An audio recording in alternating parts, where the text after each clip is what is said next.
Күнүңүздөр менен урматтуу көрөрмандар, Жамааттык медианын эл соолугу көрсөтүүсүн көрүп жатасыздар. Эфирде мен Касиет Кончбек кыз алып барам. Акыркы жылдары дүйнөдө жана анын ичинде Кыргызстанда дагы кыздардын билим алуусуна өзгөчө көңүл бурулуп калды. Бүгүн биз кыздардын илимдеги орду деген темадан талкуулайбыз.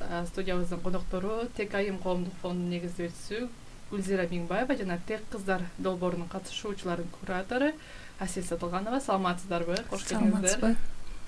Саламатсыздарбы?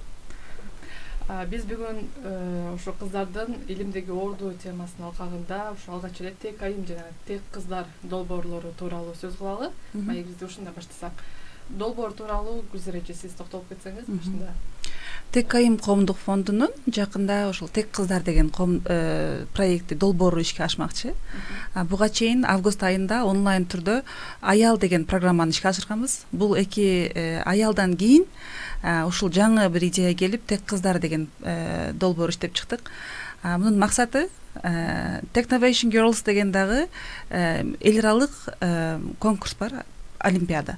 Ошого катышуу үчүн биздин жаш кыздарга бир мотивация болсун, аларга негизги билимди же болбосо ошол олимпиадага катышуу үчүн бир даярдык катары иштелип чыккан программа. Негизи ушул долбоорго кимдер катыша алат? Куратор катары сиз айтып кетсеңиз.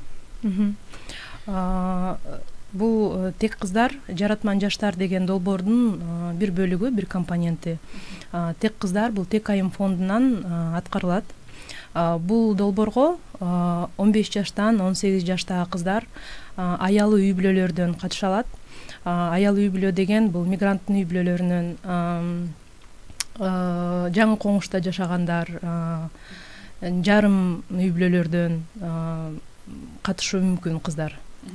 Бул долбоорго алыскы аймактардан дагы катыша алуу мүмкүнчүлүгү бар болуш керек эле. Бул долбоорго 11 аймак кошулган. Бишкек шаарынан Ленин району, Ош областынан Аля Анаров деген айыл аймагы бар, Гүлистан айыл аймагы бар, Баткен областынан Кызылкыя айыл аймагы, Нарындан Үгүт деген айыл аймагы бар. Таластан Кара Бура, Бишкектен болсо Ленин районуна кошулган. Ушул 11 айыл аймагы кошулган. Ар бир аймактан 20дан кыз кошула алат. Толугу менен ошондо 220 кызды окутуп чыгарабыз буюрса. Бул ар бир облустан бир тандалган айылдар экен. Бул атайын конкурстук негизде тандалдыбы же кандайча бул ар бир айыл облустан бирден айыл болуп жатат да? Негизи бул биздин бул жана жаратман жаштар деген проекттин уландысы же бир бөлүгү болуп атпайбы? Бул ошол коомдун же фонддун белгилеген атайын аймактары. Албетте эгер катышуучулар мисалы үчүн биз биринчи эле орунда ошол 11 аймакты азыр алып турабыз. Аял деле ошол 12 аймакты алганбыз. Бирок эгерде катышуучулар кызыгып башка жерден дагы каалап калса, анда албетте ал варианттарды карап көрөбүз. Бүгүнкү күндө ошондо катышуучулар бардыгы даяр болду жана 220 адамды отпайсыздарбы же дагы катышам дегендерди кабыл аласыздарбы? Азыркы учурда проект өзү 20 декабрдан баштап, 2020 жылдан баштап баштаганбыз. Менторлорду, кураторлорду топтоп, азыр кыздарды дагы списоктарын топтоп атабыз. Негизи программа өзү, долбоор өзү 18 январдан баштап башталат. Каалаган кыздар бар болсо, кош келиңиздер, суранабыз. Биздин Instagram баракчабызда, Тек айым баракчасында дагы жазылган, кайсы аймактар бар экенин, кайсы аймактар кошула алат, ошол жактан көрүп маалымат алса болот. Демек дагы азыр эфирден кийин дагы көрүп, кызыгуулар пайда болуп калса, сиздерге кайрылса мүмкүнчүлүктөр бар экен, э? Албетте. Бул ошо катышкан кыздар эмнени үйрөнө алышат, кандай жөндөмдөргө ээ боло алышат? Бул Тек кыздар долбоору 2 бөлүктөн турат. Биринчи бөлүгү аял. Ошол аял деген биздин долбоордун уландысы катары кетет. Экинчи бөлүгү Technovation Girls деген челленджге, олимпиадага даярдык кетет. Аял бөлүгүндө биринчи бөлүктө бул SMM курсу, видео монтаждоо, видеону мисалы үчүн монтаж, дизайн, графикалык дизайн сыяктуу hard skills, tech skills, техникалык жөндөмдөрдү үйрөнө алат. Бүгүнкү күндө аябай маанилүү болуп турган. Аябай бизде ошо азыркы биздин рынокто эң маанилүү керек болгон жумуштарды же болбосо жөндөмдөр тандап алдык. Анткени азыркы биздин жаштар ошол жөндөмдөрдү үйрөнүп эле жумуш тапса болот. Биздин аял проектибиз негизи аябай ийгиликтүү аяктап, биздин окуучулар программадан кийин жумуш таап азыр иштеп атышат. Бул эң жакшы көрсөткүч, анткени мисалы үчүн бир эле окуучубуз видеону монтаждоо боюнча азыр бир уюмга кирип ошол жерде иштеп атат. Аял проектисинин аркасында ошондой жумушка кирди. Негизи бул ушул тек кыздардын деле максаты, жаш кыздардын, ошол аймактагы кыздардын ушул жөндөмдөрдү алып, эң керектүү жөндөмдөрдү алып, ошол багытта жумуш таба алуу мүмкүнчүлүгүн түзүү. Бул жанагындай сөзсүз 5 жыл окуу керек. Сөзсүз ушундай эмес. Азыркы заманда аз эле убакытта курс өтүп, өзүңдү полноценный жумуш болбосо деле бир каржы алып келе турган жумуш кылса болот дегендей бир максатта баштаганбыз. Анткени онлайн канча жумуш бар, канча мүмкүнчүлүктөр бар. Ошо биздин аймактагы кыздардын андан кабары жок болуп калышы мүмкүн, же коркуп аткан болушу мүмкүн. Ошонун баарына бир жооп катары биз аз эле убакытта кааласаңар, эгерде кыздардын каалоосу болсо, мотивациясы болсо, анда это возможно деген сөз да. Бул болушу мүмкүн, болуп келе жатат. Азыр ошо онлайн иштөө жана аял долбоор туурасында дагы да сөз кылабыз. Азыр ушул тек кыздар боюнча дагы сурагым келип жатат. Артыкчылыктар ушул долбоорго катышуу үчүн кимдерге берилет?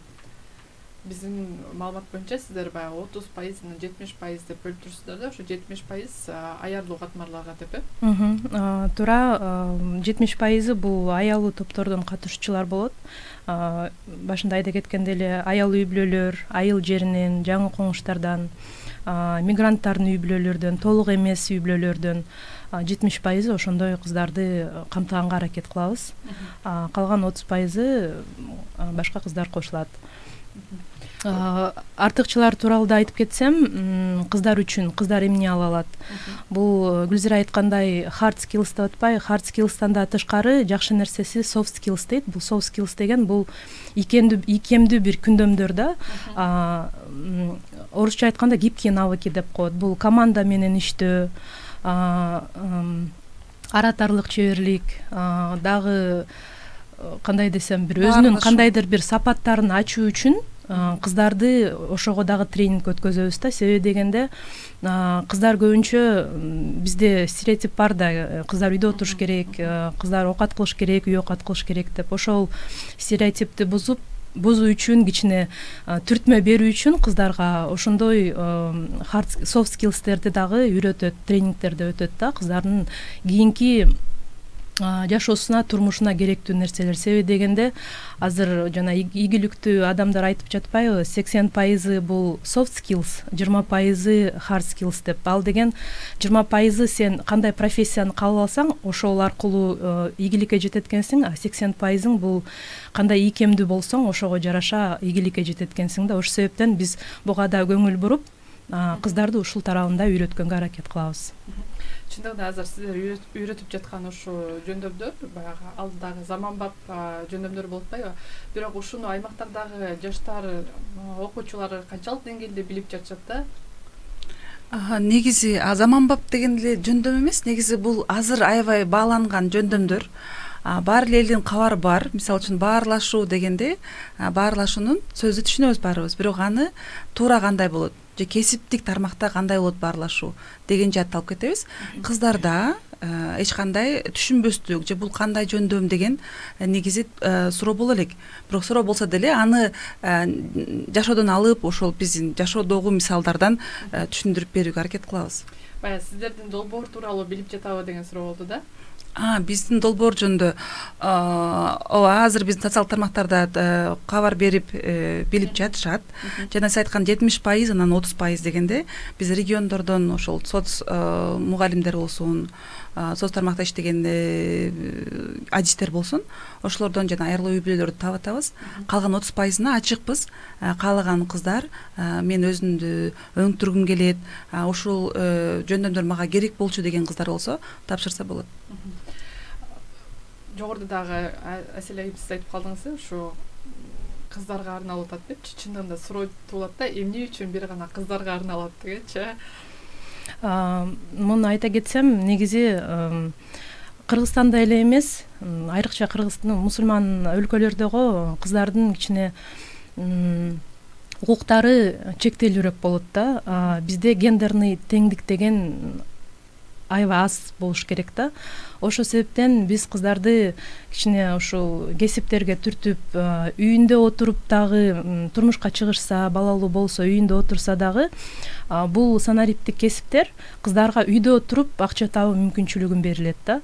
Ошондой эле эң башкы максат, Гүлзира, наверное, мен менен макул болот деп ойлойм, бул кыздарды финансылык жактан камкордук жана көз карандысыз болбогондой болуп, ошого түрткөнгө, ошого шарт түзгөнгө бул долбоор ачылган да.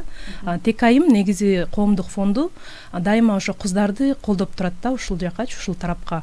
Анан эмнеге эркектерди албайсыңар деп көбүнчөлөр айтышат, силер жана орусча айтканда феминистсиңерби деп. Андай эмес, эркек балдардын мүмкүнчүлүктөрү көбүрөөк, өспүрүм кыздардын мүмкүнчүлүктөрү кичине азыраак. Айрыкча ошо айыл жергесинде да, анткени ал жакта ошондой бир стереотип бар, кыздар окубаш керек, кыздар турмушка чыгыш керек деген.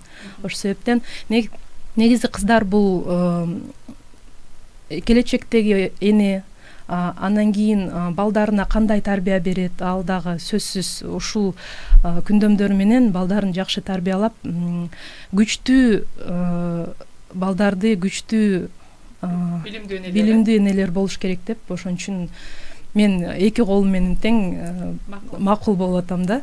Жакшы. Гүлзира айым, ошо негизи сиздердин фонддун өзүнүн аталышы эле тек айым болуп атат, ошо эмне үчүн сиз ошо фондду негиздөөчүсү катары бир гана аялдарды камсыздайын, аудиториям ошо аялдар, кыздар болсун деп чечтиңиздер эле? Негизи ушул көп суроо берилет бизге. Тек айым дегенде мындай да, азыр заман аябай бат өзгөрүп атат. Буну биз кабыл алсак да, кабыл албасак деле аябай бат өзгөрөт. Региондордо каршы чыккандар бар, онлайн болбойт, телефон болбойт дегендер аябай көп. Бирок замандын талабына жооп бербесек, биз артта калабыз, кыйла артта калабыз. Азыр деле арттабыз. Мисалы, бул жылы 2020-жылы Google компаниясынын 33, адашпасам 33% аялдар түзөт экен. Бул деген жылдан жылга өсөт. Ошол биздин, эгер биз кааласа кыргыз кыздары Google'да, Amazon'до иштесин дей турган болсок, анда биз ошого даярданышыбыз керек. Биздин кыздардын андан да макул Google'да калсын. Келечекте биз ар бир апа катары, мен апамын, менин балдарымды мен келечекке тарбиялашым керек. Мен эгер өзүм билимдүү болбосом, өзүмдүн технологиядан кабарым жок болсам да кандай жардам берем? Ушул эле жактан карасак, макул апа катары эле иштебей эле коелу Google'да. Бирок мен баламдын келечегин ойлосом, анда аялдарды өнүктүрүү керек. Бирок жанагы суроо, феминист эмеспиз. Биздин балдарга да арналган келечекте койгон пландарыбыз бар. Мисалы үчүн бүткөн да бир проектибиз бар, She for He деген. Андан сырткары Family деген дагы бир үй бүлө катары. Бир гана аялды эмес, биргеликте күйөөсүн да, же болбосо баланы да тарбиялап, бир кандай десем, үгүлүү бир үй бүлө кандай болот? Технология менен алакадар болгон үгүлүү бир үй бүлө кандай болот деген тармакта дагы долбоорлорубуз жакында башталат. Жогоруда айтып кеттиңизби, аял эмес, ал деген долбоор дагы ишке ашты депчи. Ушул долбоору менин билгеним боюнча бул жалпы Кыргызстанды өзгөчө аймактарды камтыды, Ошол долбоорго да токтолуп кетсеңиздер. Жалпы Кыргызстанды эмес, бул долбоордо деле 12 аймак тандалды.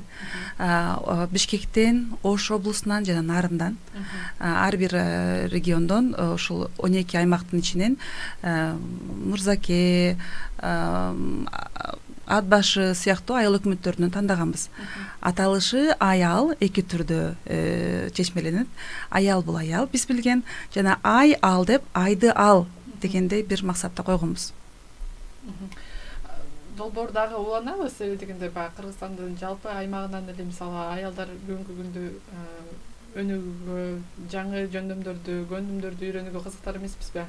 Ушул негизи аялдын уландысы катары тек кыздар. Бирок бул кыздарга багытталып атат, окуучу кыздарга. Ооба. Окуучу кыздарга 18 жаштан 15 жаштан 18 жашка чейин. Аял деле ошондой болгон. Аял деле ошондой болгон. Аялды көбүнчө мисалы окубай калган кыздар, окууга мүмкүнчүлүгү болбогон 20 жашта кыздар бар болчу, 24 жашта кыздар бар болчу. Бул биз азыр койдук критерий 15тен 18ге чейин деп. Бирок аябай каалап мен катышмакмын, бирок 20 жаштанмын дегендер болсо, биз ар дайым эшигибиз ачык. Мындай дагы көрүнүш бар да, мисалы Кыргызстан аймактарында жалпы эле айыл жергесинде баягы үйдө отурган айымдарыбыз бар. Жумушсуздук кесепетинен, балким үйүндөгүлөр уруксат бербеген дагы көрүнүштөр бар эмеспи? Балким келечекте ошондой айымдарга дагы арналган бир онлайн сабактар болушу мүмкүнбү деген суроо бар да. Иштебей калгандар, иштебей үйдө бала менен отурган айымдар болот.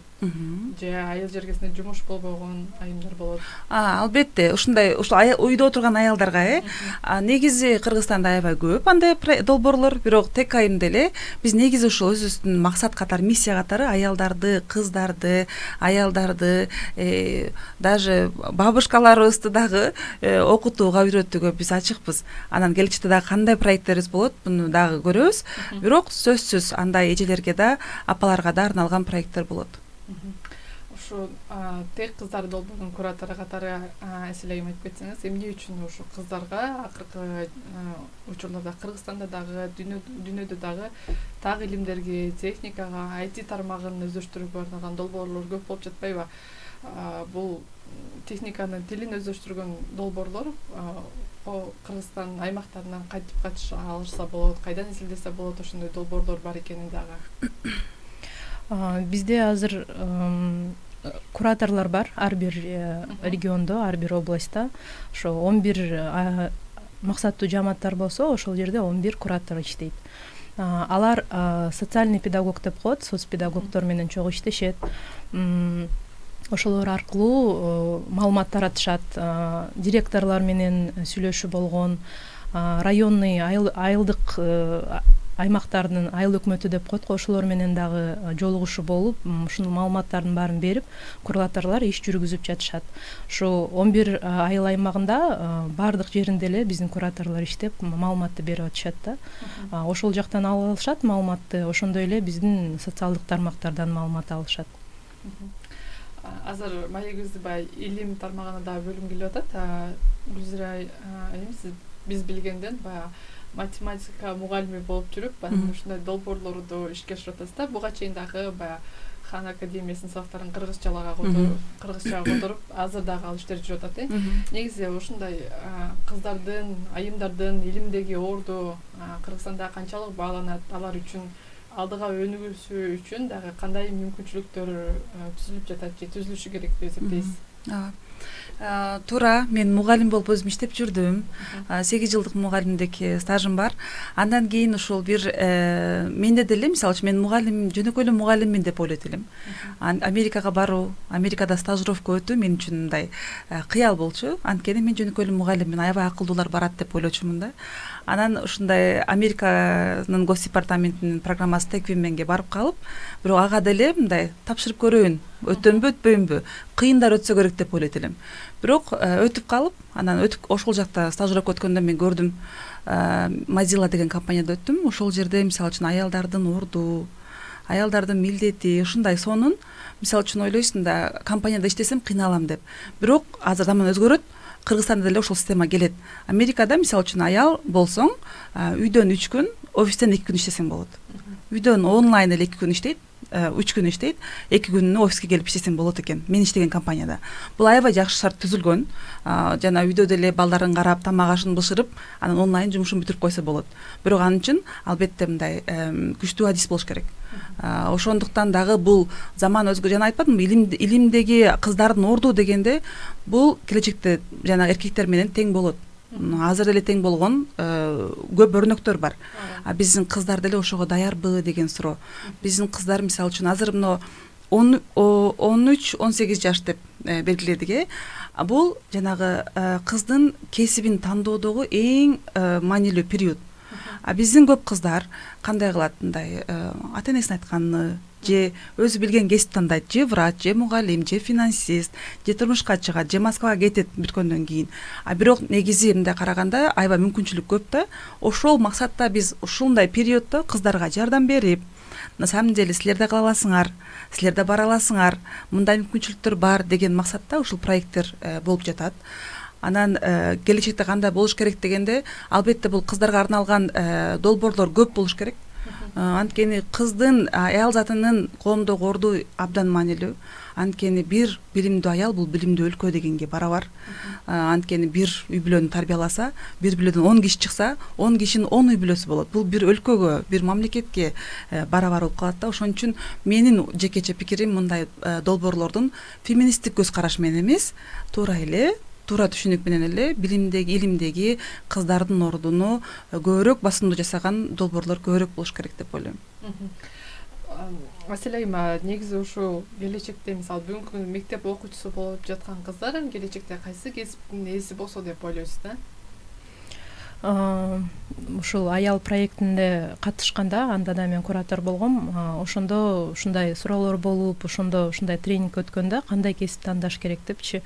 Биз негизи Гүзүр айткандай эле ата энебиз тигил жака бар, бул жака бар десе ошону угуп эле ошол жака барат экенбиз. Бул тек кыздар долбоорунун алкагында профориентация деп коет. Ар бир кыз кайсыл тарапка, кайсы жагына шыгы бар экенин талкуулап чыкканга жардам беришет устаттар. Карашат, эмне ошол тренинг өткөзөт да, тест катары сурайт экен да, кайсыл тарапта иштесе ийгиликтүүрөөк болот. Ошол аркылуу анан тандайт экен да кыздар. Ошол абдан сонун нерсе экен. Мен мектепте окуп жүргөндө мындай болгон эмес, балким мен башка өзүмө кесип тандаймынбы деп ойлойм, тандамакмын деп ойлойм. Мен өзүм баягы экономист жагына баргам. Бирок ушул долбоорлорго кошулуп, аларда тест өтсө, алар менен да чогуу менен өтүп, анан ошондо ойлоп атам да, мен оказывается IT жагына бармак экенмин депчи. Себеби дегенде, бул жакшы нерсеси, үйдө отуруп эле акча каражат табып, өзүңдү өзүң чектебей, дүйнө жүзүнүн тили менен сүйлөп калат экенсиң да, ошонусу жакшы экен. Бирок баарыңар тең эле кыздар IT тарабына баргыла деп айта албайм. Себеби дегенде ар бирөөнүн өзүнүн темпераментине жараша, мүнөзүнө жараша тандайт кыздар. Ошону үчүн бул долбоордун алкагында жанагындай тесттер өткөзөт, профориентация деп коет. Ошого жараша кыздар тандашат да. Ошол абдан сонун нерсе деп ойлойм. Өздөрүнүн ички дүйнөсүнө кандай жакын болот, кайсыл кесип сага жакын болот, ошону карап, эч кимди укпай ошого жараша барыш керек экен да. Себеби дегенде биз эми доктор бол деп айтат экенбиз балдарга, докторлор жакшы жумушсуз калбайт деп. Бирок 5 жыл окуп, 10 жыл окуп, анан жок мен доктор болгум келбейт экен деп кеч болуп калат экен да. Анан ошол себептен ошо кеч болбош үчүн эмне себептен ошо кыздар окуп аткан маалда, кесип тандап аткан маалда ушул долбоорлор өткөргөн абдан сонун нерсе да. Кыздар алдын ала өзүнө кесип тандоо үчүн. Ошо кесип тандап аткан учурда айлана чөйрө дагы чоң таасир берет эмеспи? Балким мисалы ал кыз химия илимин бир кандидаттык негизи жактагысы келет, бирок баягы айлана чөйрөңдө сен мындай кесиптин ээси болсоң жакшы болот деген чектөөлөр болот дегендейчи. Ушундай чектөөлөр, стереотиптик көз караштар менен баягы окуучу кыз кантип күрөшө алат? Ал үчүн адам негизи билбегенинин душманы да. Эгерде билбесе, аны коркот, жаман сүйлөшү мүмкүн. Ошондуктан биз мугалимдерге жана директорлорго дагы семинарлар өтөбүз. Ата энелерге да мисалы үчүн өткөнбүз аялдын алкагында, ата энелерге өзгөчө семинар өтүп бергенбиз. Баланы кандай колдоо керек? Негизи туура мен мисалы үчүн өзүм билгенимди айтам да балама, мен муну билем деп, негизи мен билбеген да көп нерсе болушу мүмкүн. Биоинженерия мисалы үчүн аябай келечекте азыр эле аябай талап коюлган бир адистик кесип. Ошону мисалы үчүн көбү билбейт. Ал эмне, инженер болосуңбу, анан эмне кыласың, эми оңдойсуңбу деп ойлошот да. Негизи ал медицина тармагында эң керек болгон бир тармак экен. Ата энелер бизде кандай ойлошот? Бир гана доктор деген эле профессия бар. Доктордун ичинде дагы тест кылган, жанагындай анализдер жүргүзгөн, түрдүү кесип болушу мүмкүн. Ошондуктан мен ойлойм, биздин кыздарга биз албетте айтабыз, түшүндүрүп беребиз. Элементарно биздин окуучулар Google'дан кантип издөө керек бир кесип боюнча. анан ошол кесиптин кандай өзгөчөлүктөрү бар, ошол жерден билим алып, эгерде бир кыз коркуп атса, ата энем түшүнбөй жатат деген болсо, менин өзгөчө кеңешим Google'дан издеп көрсүн. Бул кесиптин, сен тандаган кесиптин кандай өзгөчөлүктөрү бар, келечеги кандай болот, ошол жерин дагы түшүндүрүп берсе, ата энесине колдойт деп ишенем. Ата энелер дагы кандай нерселерди үйрөнүш керек, баягы баласына туура багыт бериш үчүн, өзүнүн эле ой билгенин чектебеш үчүнчү кандай ойлойсуз? Мен дагы 3 балам бар. Дайыма балдарыма айтам, сен бул болосуң деп, анан ошо проектке катышкандан бери ойлонуп калдым да, өзүңдүн эле жеке каалаган нерсеңди айта бербестен баланын дагы каалоосун караш керек экен. Балаң эмнеге умтулат, ошону кичинекей кезинен эле кандай айтсам, билинет экен да, кайсы эмнеге шыгы бар экенин. Анан ушул тек кыздар долбоорунун алкагында дагы ата энелер үчүн галс системасы боюнча дагы тренинг өтөт. Ал жерде путешествие к мечте, мечта деген бир бөлүктөрү бар экен да. Андан деген ошо ата энелер кантип өз баласына кандай кыял коюп, кандай максат коюп, ошого кантип жеткенге жардам берүү үчүн түшүндүрө турган система экен. Ошол семинарларга, онлайн тренингтерге ата энелер кошулса, кичине баласын балким жакшыраак түшүнөттүр деп үмүттөнөм. Себеби дегенде биз ата энелер жүгүрүп эле ушул жумуштан балдарга көбүрөөк бир убакыт бөлбөйт окшойбуз. Ушундай бир тренингтерди өтүп окугандан кийин кичине түшүнүп калат экенсиң да, ошол себептен ата энелерге ушул тренингтерге катышканга катышкыла деп айтат элем. Балдарды жакшыраак түшүнүш үчүн да. Жогоруда өзүңүз айтып калбасыз, мен дагы ата энемин депчи. Негизи ата эне катары Кыргызстандагы ата энелердин ошо кызыкчылыгын кандай баалайсыз? Кыргызстанда ата энелер ошо балдардын сабагына, билимине кызыгабы, баягы кыялына, же көпчүлүк ата энелер баягы жумуш менен эле чектелип, кечинде үйгө барып кое салайын деген. Ошондой эле окшойт деп ойлойм, себеби дегенде кичине азыркы учурда дагы ошо пандемия убагында дагы көбүрөөк жумушка көңүл буруп, балдардын тарбиясына кичине убактыбыз тарыраак болуп калат го деп ойлойм. Бирок убакыт табыш керек экен. Кээде өзүмдүн турмушумдан алып кетсем, мен балдарым үчүн 1 саат көңүл буруп, алар менен бир мультфильм же кино көрүп, же бир нерсени ойноп койсоң, ошол эле жетиштүү экен балага. Дайыма бир эртеден кечке ойноптун деле кереги жок экен да. Ошо кичине көңүл буруп, ошол моментте сүйлөшүп аткан учурда, ойноп аткан учурда балаң сага ушундай нерселерди айтып берет экен, көп ойлонуп калат экенсиң да. Ушуну билбептирмин депчи. Анан балдар деген өзү губка болот эмеспи? Губкадай болуп, эмнени айтсаң, ошонун баарын дароо өзүнө сактап калат экен да. Ошол моменттерде жакшы нерсени айтып, жакшыга умтултуп, жакшы сөз айтып койсоң, балдар ошого сүйүнүп калат экен да. Анан күтөт экен, качан мамам, апам менен, атам менен чогуу ойносок деп. Ошон үчүн балдарга көңүл бурганга аябай аракет кылыш керек экен да. Жумуш деле жумуш менен болот экен, бирок кечки маал болобу же дем алыш күндөрдө болобу, балдарга абдан көңүл буруш керек экен. Рахмат. Биз темабыз баягы илимдеги аялдардын орду болуп келатып, баягы балага дагы бурулуп кетти. Негизинен ошо Кыргызстанда илим тармагындагы аялдар канчалык көп? Биз жетиштүү деңгээлде ушу аялдардын илим тармагындагы кесип тандоосуна шарт түзүлүп атабы деген суроо бар да. Азырынча канча пайыз деп айтуу кыйын, бирок аз. Бул салыштырмалуу аябай аз. Ага карабастан, мисалы үчүн жакында Чолпон деген кызыбыз Google'га өттү, мисалы үчүн дагы бир кызыбыз ушу кетти. Бул жакшы жакка жылыш бар экендигин көрсөтөт. Мындан арада көбөйөт. Ушундай аял сыяктуу, тек кыздар сыяктуу долбоорлор болсо, мындай биздин илимдеги кыздарыбыз көбөйөт деп ойлойм. Бирок азыр деле аз эмес. Мисалы үчүн Асель Сартбаева, анын ийгилиги, Кыргызстандын сыймыгы, канчалык мындай өрнөк адам. Ошол Асель эженин мисалы үчүн басып өткөн жолун басып өтүүгө кыялданган аябай көп кыздар болсо керек. Балким билбеген үчүн кыялданышпайт. Ошон үчүн биздин мисалы азыр интернеттин пайдасын, телефондун туура колдонуу, ата энелер деп айтпайбызбы, орду кандай. Ата эне телефонду балага макул деп бериш керек, бирок аны туура багытта сүйлөшүп, Асель Сартбаева жөнүндө окуп көрсүн.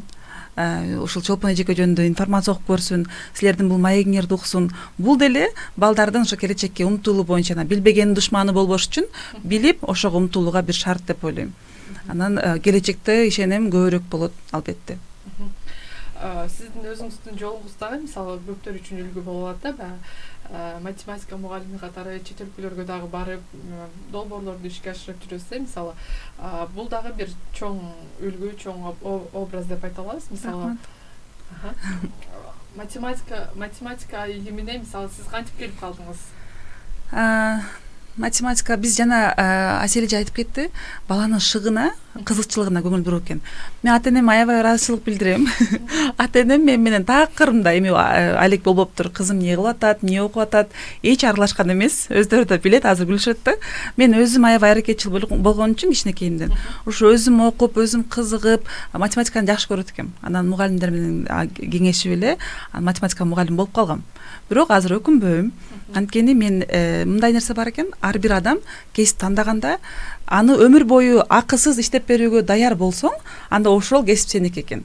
Бирок албетте акысыз иштебейсиң, бирок эгерде ошончолук сүйүп иштесең, анда ал сага абдан көп акча алып келет. Сүйбөй иштегенге караганда. Ошондуктан мен өкүнбөйм, анан көбү коркот математика илиминен. Бирок бул деле жана билбегендин, адам билбеген душман дегенге алып келем. Математика негизи оңой, бирок аны туура көрүү керек, туура түшүнүү керек, оңой түшүндүрүү да керек албетте. Ошол жерден айтып кетким келип атат, баягы пандемия болуп, онлайн сабактар болуп атканда сиздер дагы өзгөчө бир ыкманы десем болот, ишке киргиздиңер, Хан академиясынын сабактарын кыргызчалап интернетке кой бердиңиздер да. Бүгүнкү күндө ошол сабактар канчалык деңгээлде кыргыз жаштарына, аймактарга таркатылып жетип атабы? Эң сонун суроо бердиңиз. Ошол учурдан пайдаланып айтып кетейин. Кыргыз балдарыбызда, Кыргызстанда элинде үйрөнүү культурасы башкача экен. Өз алдынча үйрөнгөн адам аябай аз. Мисалы үчүн адамдар даттанганды жакшы билебиз. Буга чейин, мисалы үчүн Кыргызстанда кыргызча интернетте информация жок, маалымат жок деп кейген адам көп болчу.